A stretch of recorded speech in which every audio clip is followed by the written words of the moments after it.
I discovered you originally through one of your videos that was about how you only eat once a day, which blew me away Hmm. because you're jacked. And Right. I'm curious, do you still do that? I do. Yep. That's just how I eat. I made a decision a few years ago. Well, I'll back it up. My father had me doing that when I was younger. You know, there's a book from Elijah Muhammad called How to Eat to Live. And that was one of the things prescribed.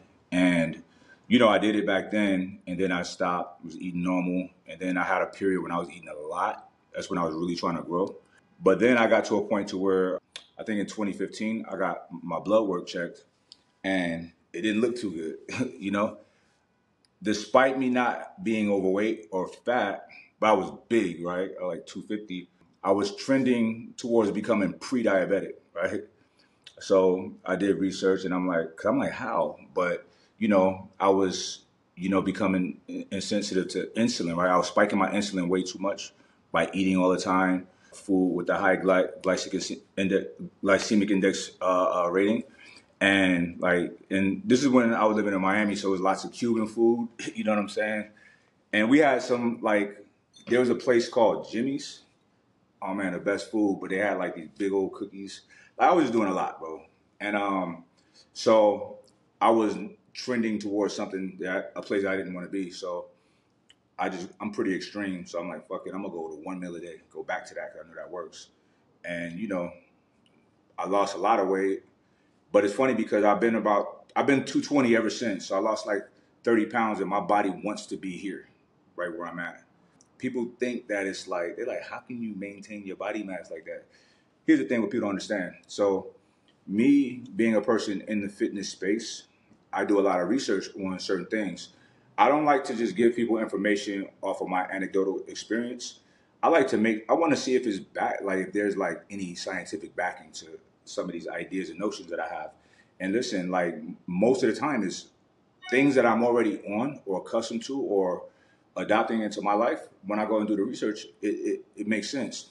So in regards to fasting, all right, so when a person eats like I do, like once a day, what happens is your metabolism becomes efficient, right? And it slows down. So people think a slow metabolism is bad. It's not. It's actually good if you're eating very few meals, right? So if you're eating a lot and your metabolism is slow, that's a problem, right? You might have metabolic damage, which a lot of people do have. Now, the body is a magnificent piece of technology because it's always trying to self-correct. So, and it adapts. The reason that we're so successful as a species is because of our great ability to adapt to anything. So, if I start eating a bunch of small meals in a day, my metabolism is going to speed up, right? But the fact that I don't, I've slowed it down. So what happens is your body, it doesn't digest everything super fast, so you don't get hungry. It stretches it out. It's like, all right, we're good, we're good, we're good. And then about that 24-hour mark is when you start feeling like, all right, it's time to eat again. You train your body. And it's really good because there's a process in the body called autophagy that is cleaning up damaged cells and DNA from your body. You only achieve autophagy when your body's in somewhat of a starvation mode, right?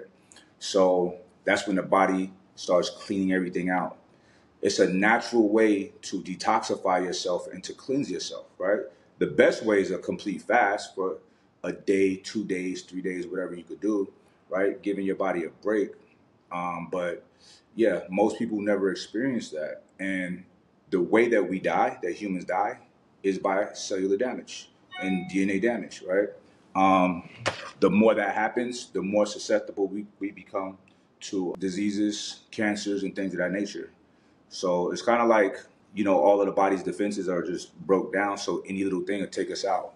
These are some of the reasons why I do it. So, about like my size, right? This is interesting. When you're not eating a lot, your body also increases its ability for protein synthesis. So that means whatever you do eat, when you're not wasteful, like eating too much, your body's really using it for good, right? So I'm breaking down protein at a higher rate than if I was eating 3 or 4 meals a day. That makes sense?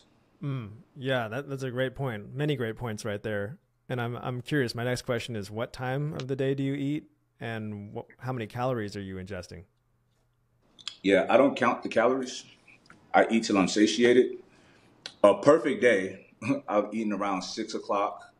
I eat a nice big salad and a big old entree and just some kind of snack.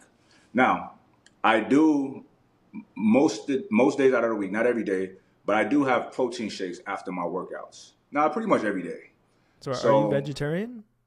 no, I'm not. Okay. I do have a plant-based protein called Planta, but I'm not a vegetarian. But I did explore um, a vegan diet a few years back just to see, see what it was about, try it out, and it was cool. But I like meat, you know. Right. Because that first initial video that I discovered you through, you were just saying you were eating one meal a day, and then that whole meal looked like vegetables, which blew me away because you I were huge. so I might have been just eating vegetables at the time. I think that was around the time I was being plant based, or before I went completely plant based, I was doing every other day no animal protein. So that was easy. I said, I'm gonna go ahead and try like 100% plant based, see what that's like, and it wasn't that hard. Also, I had a Whole Foods across the street from where I lived at the time, so it was super easy to go out over there. And I make these incredible like gourmet salads, like bomb ass salads. So, but when I moved to California, I didn't live near that. It wasn't that convenient to go to Whole Foods, so my lifestyle was different, moving around more, and it wasn't to eat a vegan diet, you got to be really dialed in to stay healthy, right? Because inherently, you're not getting a lot of the nutrients that meat have, right? So you got to supplement it in many different ways, and it could be a whole job. And I don't want, it's not that serious to me, you know. I'm not one of those people that think you're healthier if you don't eat meat, because that's not necessarily true. There's plenty of fat people that don't eat meat. You know what I mean? Right. I've Yeah. kind of heard the philosophy that you want to eat the diet that mimics the animal that you want to be like. So we kind of live like grazers where we're eating constantly, and those animals would be like cows that just eat vegetation all day long and they're always digesting. And then you have predators, which it's like feast or famine for them. They're Yeah. either starving or they're gorging themselves, and their meals are very few and far between. Mhm. I don't know if there's any validity to that idea, but you know, when you're in a really hungry state, your consciousness is different. And I think that's why there's a connection between spiritual practices and fasting. Have you come across any of that? 100%. It's a so what you mentioned earlier about people saying you should eat like the animals, whatever. I think that's more philosophical, right? So, and I agree with that. I adhere to that. Generally speaking. So these are things that I tell people now, right? And this is all like how things really are. When we are empty, when we are fasted, we have a heightened sense of alertness. We have better memory. Our vision is better. Our hearing is better. Our smelling is better. Our senses are better, right? And there's a reason for that, right? That was a biological evolutionary adaptation that we adapted to be able to find food. Because modern humans, Homo sapiens sapien, they give us around 200,000 years that we've been in our present form, right? 99% of that was what we would consider primitive living. So it was hunting, right? Hunting, gathering, foraging, things of that sort. No one had an abundance of food, right? Maybe some, but most people didn't. They didn't have food in the cupboard. They didn't have freezers. They didn't save, store, none of that. So, and this is like our agriculture is even fairly new, right? So you're talking about people who ate a couple times a week, right? And guess what? When they had to go hunt, they were doing it on an empty stomach because they're hungry. That was the reason they hunted, right? So we live in a world of so much abundance and opulence that people go hunting for sport just to hang animals' heads on the walls, right? No one did that back then, right? If you kill the animal, you're eating it. You know what I'm saying? Even if there was some kind of ceremony behind killing the animal, you still ate it, right? You honored it by eating it, and you don't have Uber Eats, you know? So fasting, the Greeks would lock people who had like seizures and epilepsy in dungeons. They would think that they were possessed, right? And these people would stop having seizures. It wasn't because they were possessed. It was because fasting cures that, right? Fasting cures so many things, right? There's a doctor that I'm fond of, his work. His name is Jason Fong. He's in Canada, I believe.